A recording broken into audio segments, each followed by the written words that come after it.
Central electronics limited की तरफ से आपकी नोटिफिकेशन यहाँ पर आ चुकी है। अगर आप चैनल पर नए हैं तो चैनल को अभी सब्सक्राइब कर लें, क्योंकि ऐसे ही लेटेस्ट जॉब अपडेट्स मैं चैनल पे सबसे पहले प्रोवाइड कर देता हूँ। तो अब चलिए यहाँ पर डिस्कस कर लेते हैं किस पोस्ट पर आपकी नोटिफिकेशन यहाँ पर आई है। तो रेगुलर पोस्ट आप यहाँ पर टेबल में देख सकते हो। तो पहली जो आपकी पोस्ट है वो आपकी है डिप्टी जनरल मैनेजर की, ये आपकी है इलेक्ट्रिकल एंड इलेक्ट्रॉनिक्स डिपार्टमेंट में। इसका जो ग्रेड आपका है वो आपका है E5 ग्रेड है। और टोटल नंबर ऑफ वैकेंसी सिर्फ यहाँ पर आपकी 1 है, और वो भी आपकी अनरिजर्व्ड कैटेगरी में है। अब यहाँ पर रोल्स एंड रिस्पॉन्सिबिलिटी आप यहाँ पर नोटिफिकेशन में पढ़ सकते हो टेबल में। अब इसमें भी आपका एक्सपीरियंस रिक्वायर्ड है और इसकी एजुकेशन क्वालिफिकेशन भी देख सकते हो। अगर आपने BE-BTech कंप्लीट किया है इलेक्ट्रॉनिक्स में, कम्युनिकेशन में, इन ब्रांचेस में किया है, प्लस मिनिमम 16 ईयर्स का एक्सपीरियंस है, तभी आप यहाँ पर अप्लाई कर सकते हैं। अब इसमें जो आपकी कुछ वैकेंसीज हैं इस नोटिफिकेशन में, कुछ आपकी फ्रेशर्स के लिए भी हैं, तो वीडियो को अभी स्किप मत करना। वीडियो में अभी वैकेंसीज यहाँ पर हैं, पोस्ट अभी आएंगी जिसमें फ्रेशर्स के लिए भी आपकी पोस्ट यहाँ पर रहेंगी। तो पहले हम यहाँ पर डिस्कस कर लेते हैं किसमें आपकी एक्सपीरियंस जिसमें रिक्वायर्ड है वो वाली पोस्ट हम डिस्कस कर रहे हैं। सेकंड आपकी पोस्ट है डिप्टी जनरल मैनेजर, आपकी है माइक्रोवेव में। टोटल नंबर ऑफ वैकेंसीज यहाँ पर 1 है और वो भी आपकी अनरिजर्व कैटेगरी में है। ठीक है, रोल्स रिस्पॉन्सिबिलिटी यहाँ पर पढ़ सकते हो। BE-BTech कंप्लीट किया है इलेक्ट्रॉनिक्स में या फिर इन ब्रांचेस में, प्लस 16 ईयर्स का एक्सपीरियंस है, तभी इसमें अप्लाई कर सकते हो। और नेक्स्ट फिर आपकी यहाँ पर जो पोस्ट आपकी रहने वाली है वो यहाँ पर आपकी पोस्ट है डिप्टी जनरल मैनेजर, ये आपकी है मटेरियल साइंस में। टोटल नंबर ऑफ वैकेंसीज यहाँ पर 1 है और OBC में आपकी 1 वैकेंसी है और एक आपकी E4 ग्रेड की अनरिजर्व कैटेगरी में भी वैकेंसी है। बाकी यहाँ पर पढ़ सकते हो क्वालिफिकेशन यहाँ पर BE-BTech है और 16 से लेकर 12 ईयर का एक्सपीरियंस है। अगर E5 ग्रेड में अप्लाई कर रहे हो तो 16 ईयर्स का एक्सपीरियंस रिक्वायर्ड है। अगर आप E4 ग्रेड में अप्लाई कर रहे हो तो मिनिमम 12 ईयर्स का वर्क एक्स आपके पास होना चाहिए। ठीक है, फिर नेक्स्ट आपकी यहाँ पर पोस्ट है deputy general manager senior manager HR की। टोटल नंबर ऑफ वैकेंसीज यहाँ पर 1 है। E5 ग्रेड की 1 वैकेंसी है अनरिजर्व कैटेगरी में, E4 ग्रेड की 1 वैकेंसी है यहाँ पर OBC कैटेगरी में।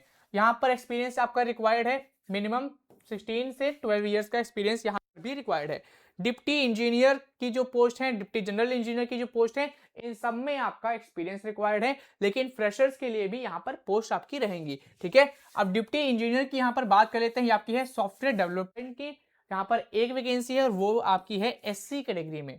बाकी यहाँ पर एजुकेशन क्वालिफिकेशन देखें, अगर आपने BE-BTech कंप्लीट किया है कंप्यूटर साइंस में या फिर IT में या फिर इलेक्ट्रॉनिक्स एंड कम्युनिकेशन इंजीनियरिंग में, मिनिमम 55% मार्क्स के साथ आपने पास किया है तो फिर इसमें अप्लाई कर सकते हो। लेकिन इससे ज़्यादा इंपॉर्टेंट है मिनिमम 2 साल का एक्सपीरियंस आपके पास जरूर होना चाहिए, तभी आप यहाँ पर अप्लाई कर सकते हो। फिर अगली यहाँ पर जो पोस्ट है, नेक्स्ट आपकी जो वैकेंसी है वो आपकी यहाँ पर है deputy engineer sales and marketing. यहाँ पर 1 वैकेंसी है और ये आपकी है ST कैटेगरी में। क्वालिफिकेशन क्या है, BE-BTech अगर आपकी इस ब्रांचेस में हुई है, इलेक्ट्रॉनिक्स में या फिर इलेक्ट्रॉनिक्स एंड कम्युनिकेशन इंजीनियरिंग में या फिर इलेक्ट्रॉनिक्स एंड टेलीकम्युनिकेशन इंजीनियरिंग में, प्लस आपके पास 2 साल का एक्सपीरियंस है, तभी इसमें अप्लाई कर सकते हो। फिर अगली यहाँ पर पोस्ट है डिप्टी इंजीनियर, आपकी है एम्बेडेड सिस्टम में। टोटल वैकेंसी आपकी यहाँ पर 1 है जो कि आपकी अनरिजर्व्ड कैटेगरी में है। क्वालिफिकेशन क्या है, BE-BTech इलेक्ट्रॉनिक्स में हुए या फिर इलेक्ट्रिकल एंड इलेक्ट्रॉनिक्स में है या फिर BE-BTech कंप्यूटर साइंस में है तो फिर अप्लाई कर सकते हो। लेकिन यहाँ पर भी मिनिमम 2 साल का एक्सपीरियंस आपके पास होना चाहिए, तभी यहाँ पर आप अप्लाई कर सकते हो। और अगर आपके पास एक्सपीरियंस इस फील्ड में है तो आपको यहाँ पर प्रेफरेंस भी दी जाएगी। तो ये सभी डिटेल्स आप यहाँ पर पढ़ सकते हो। ऐसे ही आपकी जो नेक्स्ट वैकेंसी है वो आपकी है डिप्टी इंजीनियर, ये आपकी है प्रोजेक्ट एग्जीक्यूशन में। 2 वैकेंसीज यहाँ पर हैं, एक आपकी OBC में है और एक आपकी यहाँ पर EWS कैटेगरी में रहने वाली है। क्वालिफिकेशन क्या है, BE-BTech कंप्लीट किया है इलेक्ट्रॉनिक्स में या इलेक्ट्रॉनिक्स एंड कम्युनिकेशन में या फिर इलेक्ट्रॉनिक्स एंड टेलीकम्युनिकेशन में, प्लस 2 साल का एक्सपीरियंस है तो आप इसमें अप्लाई कर सकते हो। नेक्स्ट आपकी है डिप्टी मैनेजर, ये आपकी है मटेरियल साइंस में। 1 वैकेंसी यहाँ पर है और ये आपकी है SC कैटेगरी में। क्वालिफिकेशन क्या है, BE-BTech अगर आपने किया है मेटलर्जी में या फिर मटेरियल साइंस में या फिर सिरेमिक इंजीनियरिंग में कंप्लीट किया है, प्लस 2 साल का एक्सपीरियंस है, तभी इसमें अप्लाई कर सकते हो। अब फील्ड जो है एक्सपीरियंस की वो आप यहाँ पर पढ़ सकते हो। ठीक है, अगर इस फील्ड में एक्सपीरियंस है तो फिर आपको प्रेफरेंस भी दी जाएगी। नेक्स्ट आपकी है डिप्टी इंजीनियर, आपकी है इलेक्ट्रॉनिक्स में। 2 वैकेंसी यहाँ पर है, एक OBC में एक आपकी अनरिजर्व कैटेगरी में। क्वालिफिकेशन BE-BTech अगर आपने इलेक्ट्रॉनिक्स कंप्लीट किया है या फिर इलेक्ट्रॉनिक्स एंड कम्युनिकेशन में या फिर इलेक्ट्रॉनिक्स एंड टेलीकम्युनिकेशन इंजीनियरिंग में, प्लस 2 साल का एक्सपीरियंस है तो अप्लाई कर सकते हो। या फिर अगर आपने ME-MTech किया है इन्हीं ब्रांचेस में तो आप डायरेक्टली अप्लाई कर सकते हो। ठीक है, BE-BTech के साथ आपका एक्सपीरियंस रिक्वायर्ड है, ME-MTech के साथ आपके पास कोई एक्सपीरियंस यहाँ पर रिक्वायर्ड नहीं है। बाकी पर्सनल ऑफिसर की भी यहाँ पर पोस्ट है, एक वैकेंसी है, वो भी आपकी ओबीसी कैटेगरी में है। क्वालिफिकेशन क्या है, अगर आपने एमबीए, पीजीडीएम या पीजीपी कोर्स किया है 2 साल का, इन ट्रेड में कौन कौन से यहाँ पर स्पेशलाइजेशन है, तो पर्सनल मैनेजमेंट है या फिर ह्यूमन रिसोर्स एमबीए किया है तो फिर इसमें अप्लाई कर सकते हो। लेकिन 2 साल का एक्सपीरियंस अगर आपके पास है तभी आप इसमें अप्लाई कर सकते हो, तो एक्सपीरियंस जरूर ध्यान रखना। अब यहाँ पर बात कर लेते हैं एग्जीक्यूटिव ट्रेनिंग की। अब ये जो आपकी पोस्ट मैं बताने वाला हूँ इसमें आपका एक्सपीरियंस रिक्वायर्ड नहीं है, ठीक है। अगर आप फ्रेशर हैं तो फिर आप इसमें अप्लाई कर सकते हो। अब यहाँ पर पोस्ट देखें तो आपकी है ग्रेजुएट इंजीनियर ट्रेनी मेटलर्जी में। टोटल नंबर ऑफ जो वैकेंसीज हैं वो आपकी यहाँ पर हैं 3। इसमें भी अगर आप कैटेगरी वाइज देखेंगे तो पीडब्ल्यूबीडी अनरिजर्व कैटेगरी में 1 वैकेंसी, अनरिजर्व में आपकी 2 वैकेंसी यहाँ पर रहने वाली है। क्वालिफिकेशन की बात करें, अगर आपने बीटेक मेटलर्जी में या मटेरियल साइंस में या फिर सिरेमिक इंजीनियरिंग में किया है मिनिमम 55% मार्क्स के साथ, तो फिर इसमें अप्लाई कर सकते हो graduate engineer trainee metallurgy branch में, ठीक है। और एक अच्छी बात क्या है कि इसमें एक्सपीरियंस, अब जो पोस्ट मैं बता रहा हूं इसमें किसी में भी एक्सपीरियंस रिक्वायर्ड नहीं है, फ्रेशर हो तो अप्लाई कर सकते हो। नेक्स्ट आपकी है ग्रेजुएट इंजीनियर ट्रेनी, आपकी है इलेक्ट्रॉनिक्स में। टोटल यहाँ पर 3 वैकेंसी है, एक ओबीसी में है, 2 आपकी अनरिजर्व कैटेगरी में है। क्वालिफिकेशन इलेक्ट्रॉनिक्स में बीटेक कंप्लीट हुआ हो या फिर इलेक्ट्रॉनिक्स एंड टेलीकम्युनिकेशन में, या फिर अगर आपने इलेक्ट्रॉनिक्स एंड टेलीकम्युनिकेशन में किया है तो फिर आप इसमें अप्लाई कर सकते हो। फिर नेक्स्ट आपकी यहाँ पर वैकेंसी रहेगी ग्रेजुएट इंजीनियर ट्रेनी मैकेनिकल की। टोटल नंबर ऑफ पोस्ट यहाँ पर कितनी है, 4 वैकेंसीज हैं। एक आपकी एससी कैटेगरी, एक ओबीसी, एक आपकी यूआर, एक आपकी ईडब्ल्यूएस कैटेगरी में यहाँ पर वैकेंसी है। क्वालिफिकेशन की बात करें, अगर आपने बीटेक कंप्लीट किया है मैकेनिकल इंजीनियरिंग या फिर प्रोडक्शन इंजीनियरिंग में तो फिर इसमें अप्लाई कर सकते हो, या फिर किसी मैकेनिकल रिलेटेड आपकी ब्रांच में अगर आपने बीटेक कंप्लीट किया है तो भी आप यहाँ पर अप्लाई कर सकते हो graduate engineer trainee mechanical trade, ठीक है। नेक्स्ट आपकी है ग्रेजुएट इंजीनियर ट्रेनी, आपकी है कंप्यूटर साइंस में, सिर्फ एक वैकेंसी है, वो भी आपकी अनरिजर्व्ड कैटेगरी के लिए है। बीटेक अगर आपने कंप्यूटर साइंस या फिर आईटी में किया है तो फिर इसमें अप्लाई कर सकते हो। फिर नेक्स्ट आपकी यहाँ पर जो वैकेंसी है वो आपकी है मैनेजमेंट ट्रेनी फाइनेंस की। टोटल यहाँ पर 2 वैकेंसी है, एक आपकी अनरिजर्व कैटेगरी और दूसरी आपकी यहाँ पर पीडब्ल्यूबीडी अनरिजर्व कैटेगरी में है, ठीक है।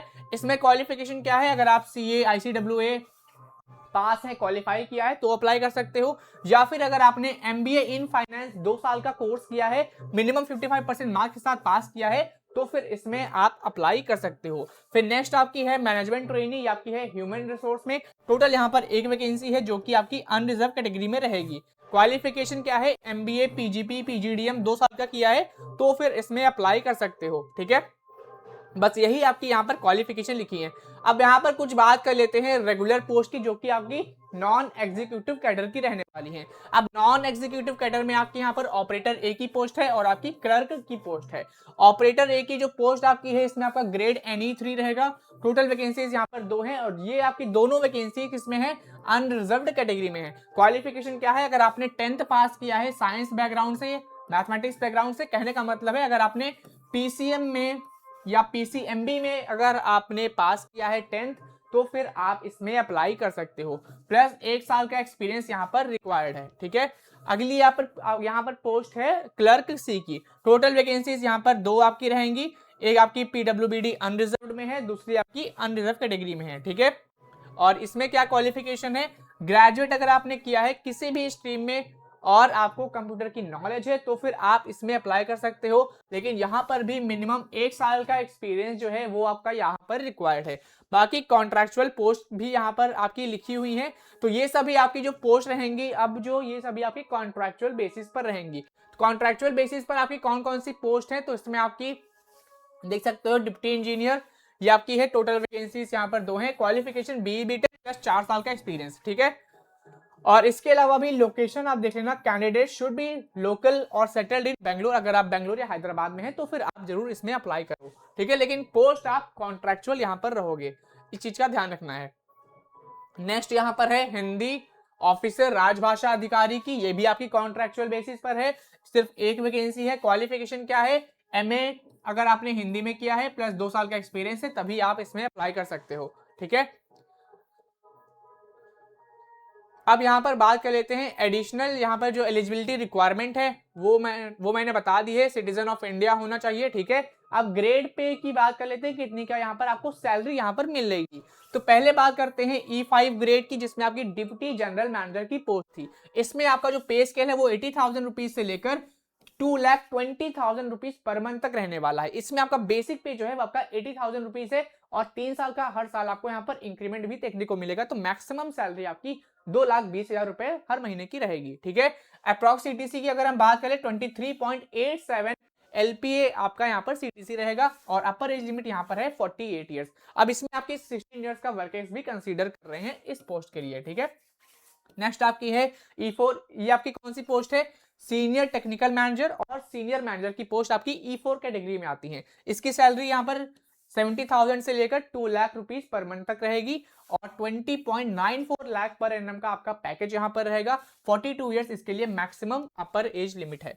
नेक्स्ट आपकी है E1 कैटेगरी की। अब E1 ग्रेड में आपकी कौन सी पोस्ट थी, तो ड्यूटी इंजीनियर, पर्सनल ऑफिसर की। इसमें इन तीनों में आपका यहाँ पर एक्सपीरियंस मांग रहे थे, ठीक है। एक आपकी यहाँ पर पोस्ट थी इंजीनियर की, उसमें आपका एक्सपीरियंस नहीं मांग रहे थे, वो शायद आपकी E1 में थी, ठीक है। तो अब E1 की बात करें 40,000 से लेकर 1,40,000 रुपीज पर मंथ तक सैलरी रहेगी, और इसका आपका पैकेज 12.14 लाख पर एनम रहेगा। इसमें मैक्सिमम एज यहाँ पर है 30 ईयर्स। नेक्स्ट आपकी है NE5, इसमें क्लर्क की पोस्ट की बात करें तो क्लर्क की सैलरी आपकी 20,000 से लेकर 65,000 रुपीज पर मंथ तक रहने वाली है। तो वहीं ऑपरेटर ए की सैलरी 17,500 रुपीज से लेकर 50,000 रुपीज पर मंथ तक रहेगी, ठीक है। 3-3 साल का हर सब में आपको यहाँ पर इंक्रीमेंट देखने को मिलेगा। और ऑपरेटर ए के लिए मैक्सिमम एज लिमिट 25 साल है, तो क्लर्क के लिए मैक्सिमम एज लिमिट यहाँ पर, अपर एज लिमिट यहाँ पर 30 ईयर्स है। इसके अलावा आपको अलाउंसेस भी मिलेंगे, जैसे आपका DA है, HRA है, कैंटीन फैसिलिटीज है, यूनिफॉर्म अलाउंसेस है, मेडिकल बेनिफिट्स हैं, तो ये सभी चीजें भी आपको यहाँ पर प्रोवाइड की जाएंगी।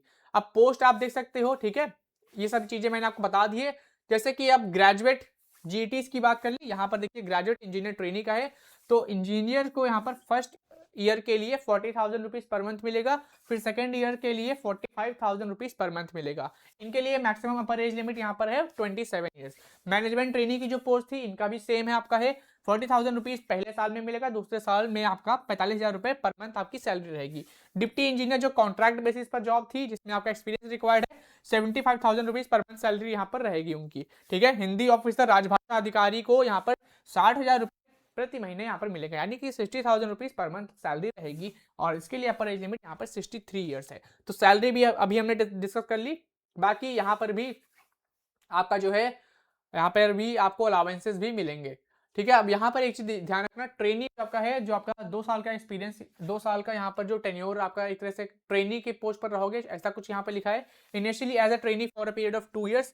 तो ये जो आपकी पोस्ट है GTs की, एज अ ट्रेनी आप रहोगे 2 साल के लिए, और उसमें आपका जो पे है वो पे आपका इतना रहेगा, ठीक है। 2 साल के बाद आप जब यहाँ पे ज्वाइन करोगे, फिर आपका यहाँ पर सैलरी जो है तो आपकी 40,000 से लेकर 1,40,000 रुपीज पर मंथ तक रहेगी, जिसमें आपको हर साल 3% का यहाँ पर इंक्रीमेंट देखने को मिलेगा।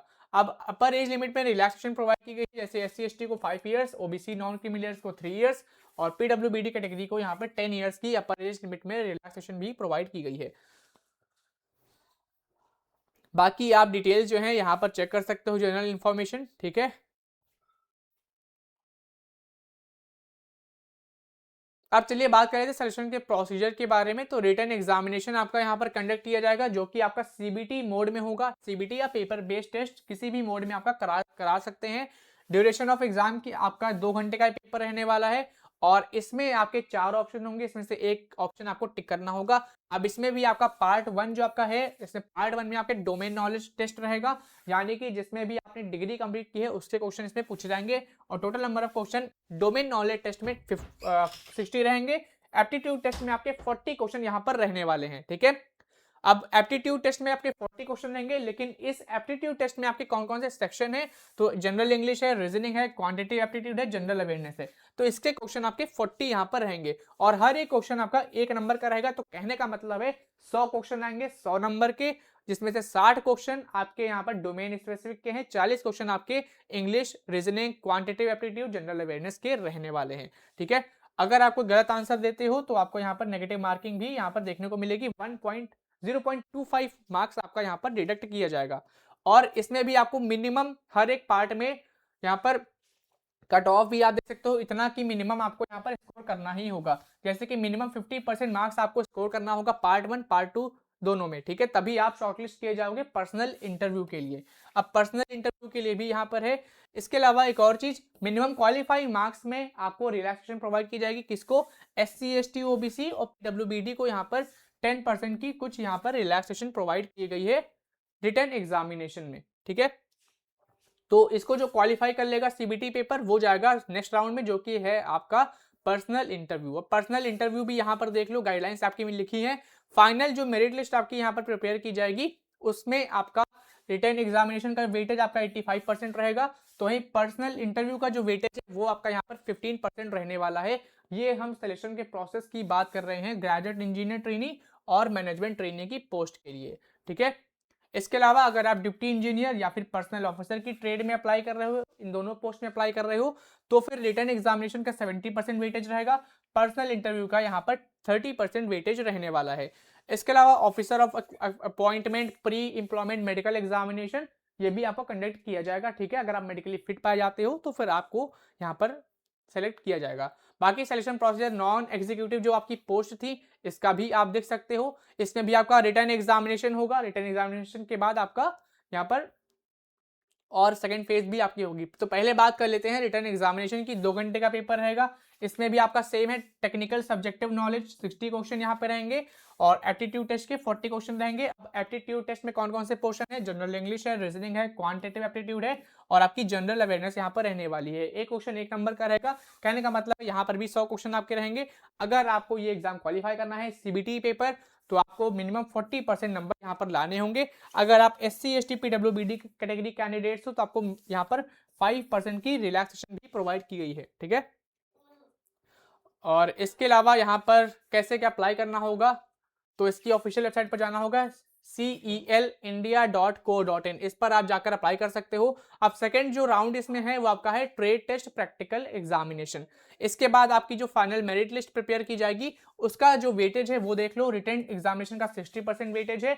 जो आपका ट्रेड टेस्ट प्रैक्टिकल एग्जाम होगा उसका 40% यहाँ पर वेटेज रहने वाला है। फिर इसके बाद आपका pre employment medical exam conduct किया जाएगा, ठीक है। तो ये सभी आपकी क्वालिफिकेशन मेंशन है, सिलेक्शन का प्रोसीजर मेंशन है। बाकी जनरल इंस्ट्रक्शंस, ये सभी डिटेल्स आप नोटिफिकेशन में पढ़ लेना। नोटिफिकेशन की PDF मैंने अपने टेलीग्राम ग्रुप पर अपलोड कर दी है, तो टेलीग्राम ग्रुप को जरूर ज्वाइन कर लें और ऐसे ही लेटेस्ट गवर्नमेंट जॉब अपडेट्स के लिए चैनल को अभी सब्सक्राइब कर ले। धन्यवाद।